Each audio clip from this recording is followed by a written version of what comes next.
Imagine teaching a car to drive, using nothing but cameras. No LiDAR. Just AI, and a billion-dollar bet. Right now, millions of cars are secretly learning from human drivers, every brake, every turn, every mistake. Driving is easy, until the impossible happens. One flying tire can teach an AI more than 1,000,000 miles.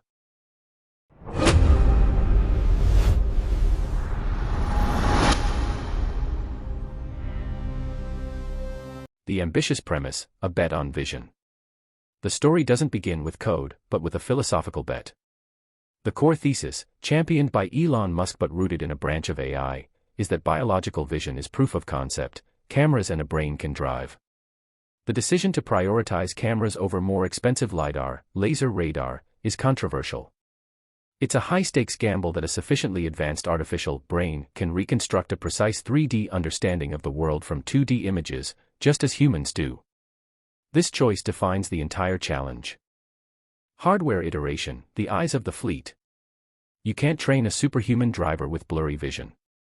The journey is punctuated by hardware revolutions, HW1, Mobileye, HW2, the first in-house design, HW3, the dedicated, full self-driving computer, and HW4. Each iteration brings more cameras, higher resolution, better low-light performance, and faster processing. The fleet becomes a distributed, sensing organism, and every upgrade retrospectively improves the data coming from older cars still on the road. The Shadow Mode Academy, learning from everyone, silently. Before any car drives itself, it learns by watching. With Shadow Mode enabled, the neural networks run in the background, processing camera feeds and predicting steering, braking, and acceleration. It then compares its predictions to the actual human driver's actions. Millions of these subtle disagreements, a human brakes slightly earlier for a perceived risk, or takes a turn more smoothly, are flagged as discrepancy events. This creates an unimaginably rich curriculum of real-world driving nuance, prioritized for what the AI finds tricky. Data harvesting and filtering, finding needles in a petabyte haystack. The fleet generates an ocean of video data, petabytes every day. Transmitting all of it is impossible.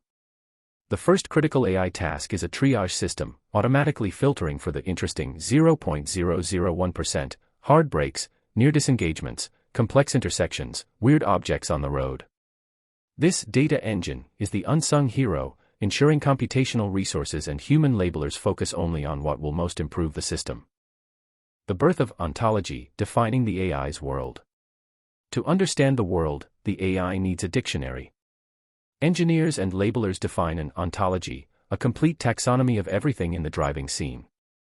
This isn't just car or pedestrian. It's a pedestrian facing 37 degrees relative to the road, with limb position suggesting intent to cross, wearing dark clothing, partially occluded by a tree, at 22 meters. Lanes, curbs, traffic lights, and their arrows, debris, emergency vehicle sirens, via audio classification, all must be meticulously defined. Manual labeling army, the human scaffolding. Thousands of data annotators worldwide perform painstaking, frame-by-frame digital archaeology on video clips. They draw polygons around objects, trace lane lines, identify drivable space. This human-labeled data is the ground truth for the initial AI models. It's slow, tedious, and costly, but it builds the foundational layer upon which everything else is built. Automated labeling breakthrough, the virtuous cycle. The scale required makes manual labeling alone impossible. The breakthrough is using AI to label AI training data. A massive, offline, autolabeler model processes entire video sequences, creating a coherent 4D map of objects and their movement over time. Human labelers shift from creators to editors, correcting the AI's mistakes. This feedback loop makes the autolabeler smarter, which creates better training data, which makes the driving AI smarter. This is the true accelerator. Neural network training, forging the driving brain. The curated, labeled data is fed into giant neural networks, architectures like transformers, running on supercomputers, like Tesla's Dojo. The training process is a brute force search for patterns, adjusting billions of internal parameters until the network's output, a parsed scene, matches the ground truth label. This creates the perception model, the system's eyes and situational awareness. Simulation, the infinite playground, mastering edge cases. For dangerous or ultra-rare scenarios, e.g., a tire flying across the highway, extreme weather, you can't wait for real data. The simulation team builds photorealistic virtual worlds. Here, they can spawn a million variations of a jaywalking pedestrian, tweaking speed, lighting, and occlusion. This synthetic data is injected into the training pipeline, stress testing the AI against scenarios it may only encounter once in a billion miles. The planner, from perception to action. Perception is understanding, the planner is decision-making. It takes the AI's 4D map of the world and runs a continuous, real-time cost-benefit analysis. It simulates thousands of possible future trajectories for the ego car and all other objects. Its job is to choose the path that is safest, most comfortable, legal, and efficient. This is where philosophy is coded: how much space to give a cyclist, when to inch assertively into a merge, how to balance smoothness with progress. Deployment to beta testers, the ultimate stress test. After billions of simulation miles, the software is released to a select group of real customers. This is not a finished product, but a beta. The drivers are legally responsible, required to keep hands on the wheel and eyes on the road. Their role is not passenger, but supervisor. This fleet becomes the most advanced sensor of all. It finds the flaws no engineer anticipated. The disengagement loop, learning from failure. Every time a human intervenes, whether a gentle corrective torque or a panic brake, it's a goldmine. The system logs the 10 seconds before and after, tags it as a critical event, and prioritizes it for upload. This clip enters the data engine, gets auto-labeled, and is used to retrain the neural network. This human-in-the-loop feedback cycle is the central nervous system of development. Failure is the primary input for improvement. The long-tail problem emerges, the asymptote of progress. The team discovers the brutal reality of AI. Solving 95% of driving takes 2 years. Solving 99% takes another 2. Getting to 99.99% might take a decade. The long tail is the near-infinite set of rare, bizarre, and ambiguous edge cases: a police officer waving traffic through a red light, a sofa fallen off a truck, a roundabout with 5 exits, heavy fog with obscured lane lines.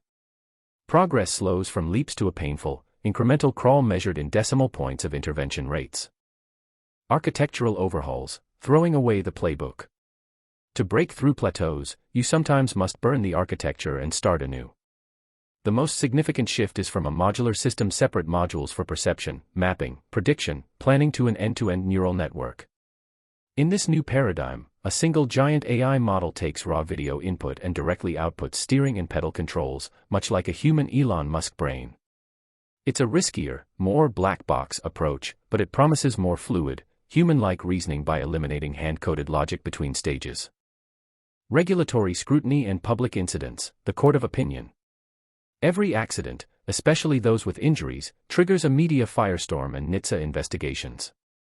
The company must defend its safety statistics, release data, and often issue software recalls.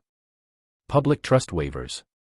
The narrative battle is constant: is this reckless experimentation or the careful birthing of a world-changing technology? Regulators struggle to evaluate a system that evolves every 2 weeks. Driving policy becomes common sense, the art of driving. The focus matures from basic competence, stay in lane, to nuanced driving etiquette. Should the car inch forward to show intent at a 4-way stop? How to handle a crowded urban street with double-parked cars? The AI must learn unwritten social rules, to be polite but not a pushover. This requires ingesting massive amounts of data on subtle human interactions, something incredibly difficult to code or even label. Geographic expansion, one world, a million driving cultures. Mastering California is one thing. Now the system must handle Boston's anarchic rotaries, Miami's aggressive merges, Toronto's snow-buried lanes, and Tokyo's intricate intersections. Each region introduces new signage, road markings, behaviors, and weather conditions. The long tail expands exponentially. The AI must become a culturally adaptive driver, not just a technical one. The reliability threshold, chasing the statistical proof. The ultimate technical metric is miles per intervention. The goal is to move the average from 100 miles, to 1,000, to 10,000, to 100,000. At some threshold, likely in the millions for a fleet, the statistical argument for superhuman safety becomes undeniable. The system must be not just good, but boringly, predictably reliable in all conditions. This is an engineering marathon of grinding down error rates across every conceivable scenario. The regulatory proof, the legal hurdle. Beyond the technical proof, there is a legal one. To legally remove the steering wheel and the human driver's responsibility, the company must satisfy regulatory bodies, like NHTSA and the SEC, with statistically rigorous evidence of safety, cybersecurity, and ethical failure modes. This involves new testing standards, audit trails, and a legal framework for liability that shifts from the driver to the manufacturer and its AI. This process is uncharted and politically fraught. The distant horizon, full self-driving, a societal shift. The final step transcends technology. It is a societal and commercial Rubicon. It means trust, the public accepts robo-taxis and unsupervised personal cars. Liability, insurance models completely reinvent themselves. Infrastructure, cities may adapt roads and signs for machine readability. Economy, transportation is fundamentally disrupted. Achieving full self-driving isn't just about a software version number, it's about the moment the machine's competence meets humanity's willingness to hand over the wheel, in all contexts, forever. That story is still being written.